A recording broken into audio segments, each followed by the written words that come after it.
আজকে আমরা 4 বছর পরে রেল গেটের সামনে আইছি। আয়রন রিমুভার প্ল্যান করছিলাম, আর 4 বছর পরে কিন্তু ওয়াশ করলাম। আয়রনে পুরা জাম হয়ে গেছে, ব্লক হয়ে গেছে। আজকে এসে আমরা ওয়াশ করার লাগে। একটা অবশ্যই আমরা খুলি লেছি, খুলিয়া তার ভিতরে যে ম্যাটেরিয়ালসগুলো আছে সব বা খুলিছি।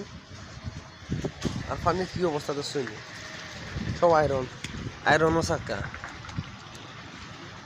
সব আয়রন।